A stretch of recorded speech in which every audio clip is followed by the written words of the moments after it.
अस्सलाम वालेकुम। कैसे हैं आप सब? उम्मीद है आप सब खैरियत से होंगे। तो आज मैं बनाने जा रही हूँ कीमा चने की दाल, बिल्कुल ढाबा स्टाइल में। आइए देखिए कैसे बनेगा।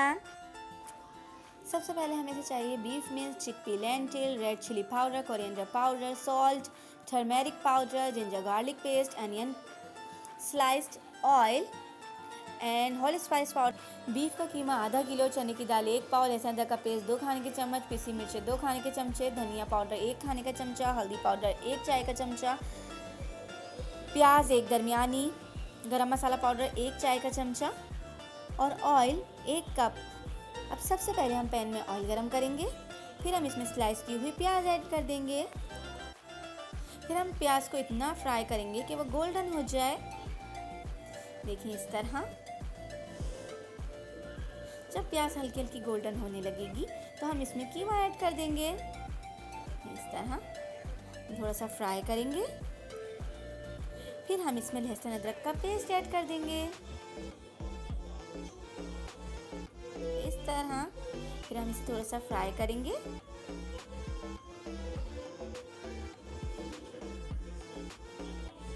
जब ये फ्राई होने लगेगा तो हम इसमें तमाम मसाले यानी कि पिसी हुई मिर्चें, हल्दी, धनिया, नमक, तमाम चीज़ें ऐड कर देंगे और इसे अच्छे से भूनेंगे। देखें इस तरह।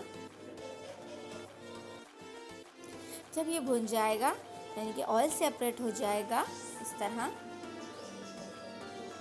देखिए अब ये भुनने लगा है और ऑयल सेपरेट हो चुका है। तो फिर हमने जो दाल लेके रखी थी, चने की दाल, जो हमने धोकर और भिगोकर रखी हुई थी, उसे हम इसमें ऐड कर देंगे। आप अगर चाहें तो इसमें उबाल कर भी दाल ऐड कर सकते हैं। हमने इसे इसी तरह बिना उबाले ऐड करा है। देखें इस तरह। और अब हम इसमें पानी ऐड कर देंगे और अब हम इसे ढककर मीडियम आंच पर इतना पकाएंगे कि दाल गल जाए। ये देखें इस तरह। अब हम इसे ढककर इतना पकाएंगे कि दाल गल जाए। ये देखें अब दाल गल चुकी है और ये तैयार है। अगर आपको इस टाइम पर ऑयल कम लगता है तो आप इसमें मज़ीद ऑयल का भगार और प्याज का भगार दे सकते हैं और इसको हरी मिर्चें, हरा धनिया और अदरक के साथ सर्व कीजिए। ये बहुत ही टेस्टी बनती है, आप लोग ज़रूर बनाइएगा। हेलो फ्रेंड्स, हमारे चैनल को लाइक, शेयर, सब्सक्राइब जरूर कीजिए। थैंक